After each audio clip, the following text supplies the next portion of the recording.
by Boston painter Richard Upton Pickman, entitled The Ghoul. Its most striking feature by far is the unbelievable realism of its technique. Such is the greatness of Pickman's art, one would swear it had been painted from life.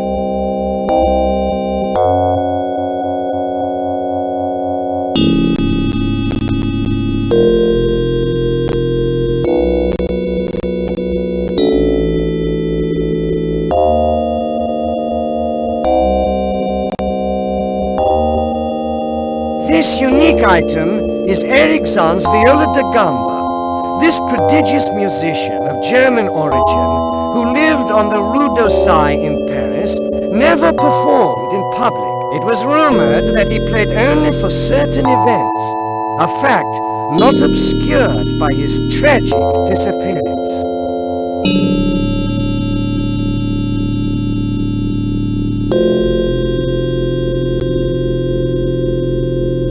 Safety systems used on the Tube, London's antiquated subway network, may seem archaic. At any rate, there are accidents of, let's say, subterranean origins, to quote Pickman, against which any form of protection would be futile.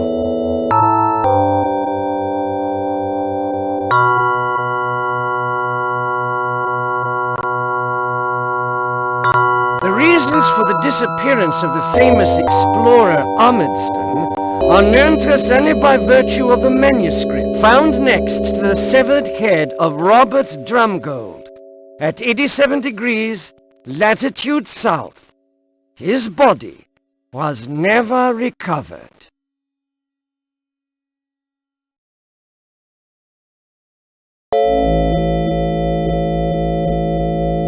The Dead Sea Scrolls, discovered in 1947, are still kept secret. For some learned men, they are in fact famous narcotic manuscripts.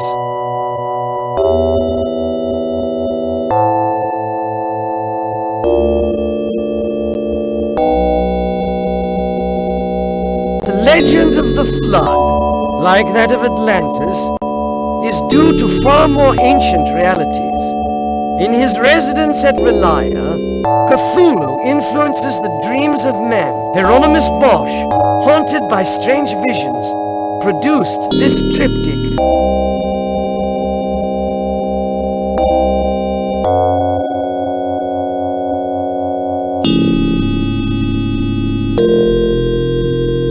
The Aztecs hinted of the goddess Orahona, whose hands were webbed.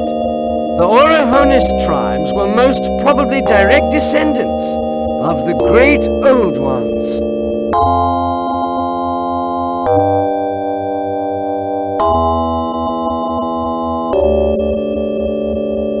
This statue was offered to Jason Wechter, the Boston music and art critic, shortly before his disappearance.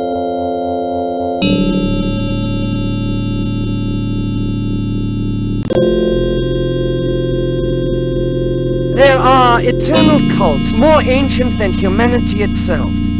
Thus, Ithaqua, the Walker of the Wind, is known in Canada as Wendigo, a monstrous caribou carried by southern winds. Closer to our climes, this hideous creature is known to children under the name of Father Christmas.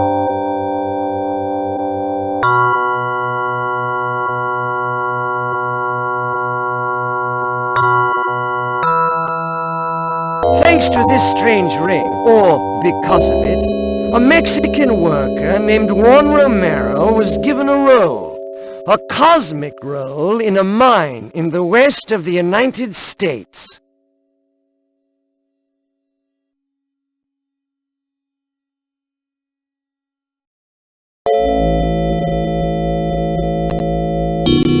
These objects were found next to the decapitated body of the lamented Halpin Chalmers.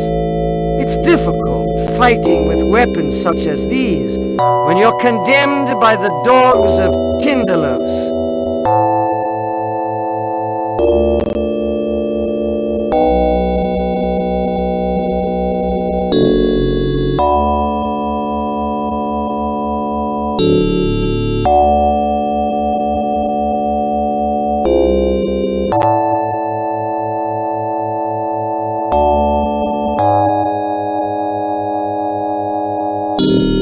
Many travelers, among them the celebrated climber Reinhold Messner, have reported sightings of these creatures on the high plateau of Tibet.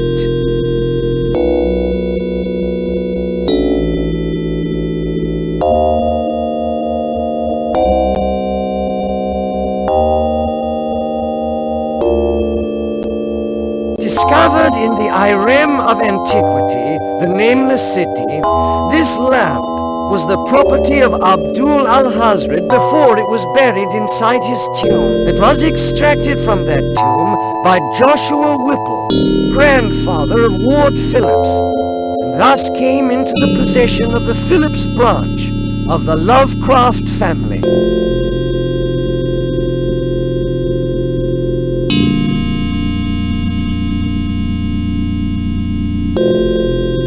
The activity of Cthulhu's worshippers can be the cause of certain regrettable incidents.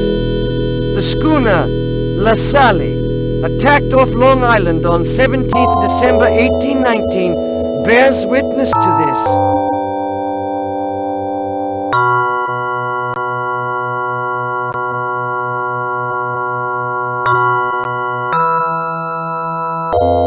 This ice pick, discovered in 1933, is all that remains of the two climbers, Mallory and Irvine. In 1924, they set off to conquer Everest. Their downfall was perhaps to awaken certain forces. The Nepalese name for Everest is Chomolonga, meaning the goddess mother of the winds.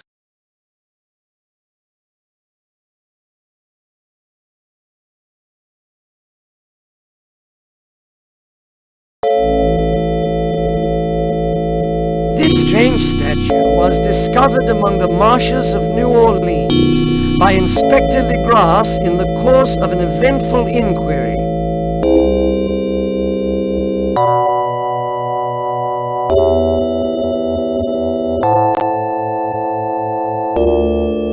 It's not easy to break a man's back, especially when he's a New York detective of Irish stock.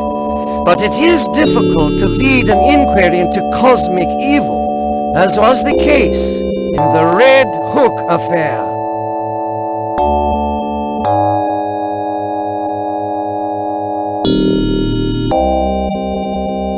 These reels contain the greatest fantasy film ever made, The Nameless. It shows horror, the absolute nightmare, in a word, the unspeakable. Unfortunately, this masterpiece by Arnold Keene will remain unfinished, as the director took realism a little too far.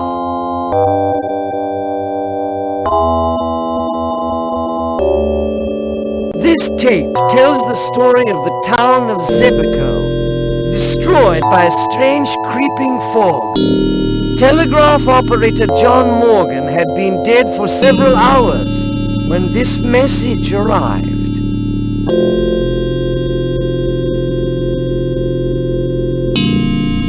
The medical bag of Herbert West appeared to the likes of Pasteur or Ambrose Paré. After enlisting as a volunteer in World War I, he worked with enthusiasm wherever others were repulsed by the sight of horridly mutilated bodies. His career came to a brutal end with the outcry that accompanied the results of his experiments.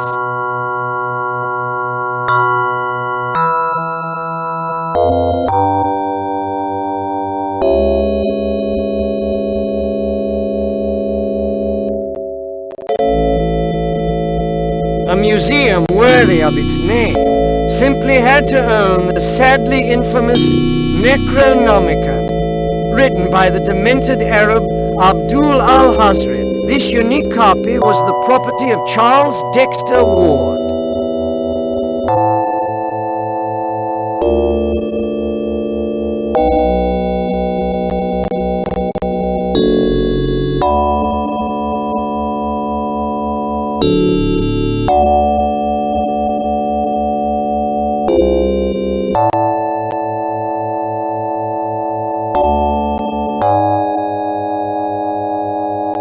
Air conditioning can be vital, especially for someone who has been dead for 18 years.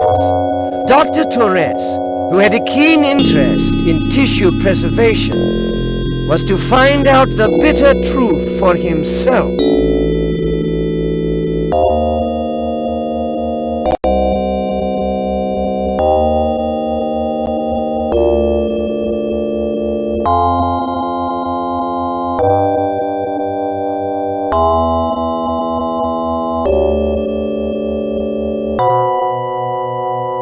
It was undoubtedly Lovecraft's passion for astronomy that enabled him to detect those vague cosmic presences milling on the very outskirts of the universe and the endless abysses of the beyond.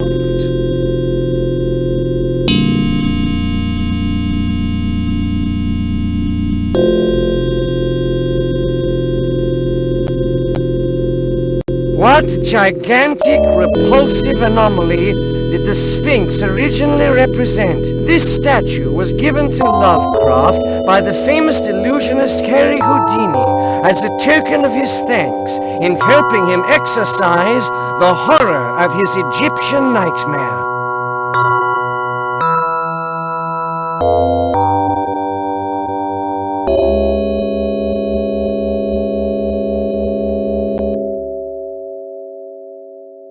Interesting indicator of the French branch of the Lovecrafts. After a successful escape from the prison of the Does, I beg your pardon, of Doe, Garnier made for England, where he passed himself off as a Protestant fleeing persecution. On 6 September 1620, he boarded a ship, the Mayflower, sailing for America.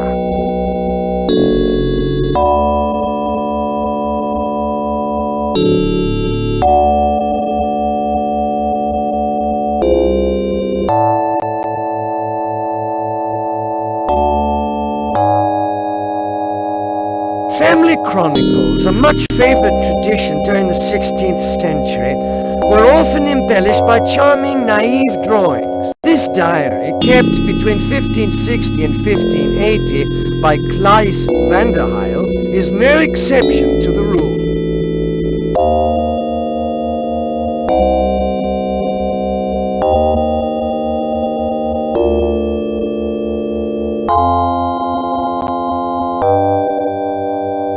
This file contains unspeakable drawings from the pen of Goya, who always repudiated their authorship.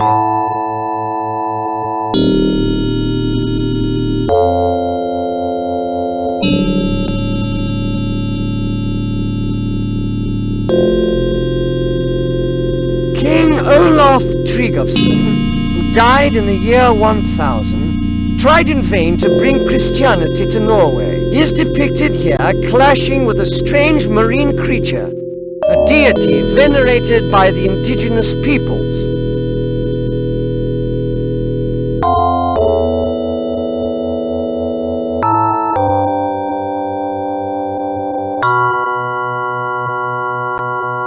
The legacies of sacred art include such admirable works as this detail from the Church of Chauvigny from the 12th century. It is still unclear what the builders of these cathedrals used as models when sculpting these demons.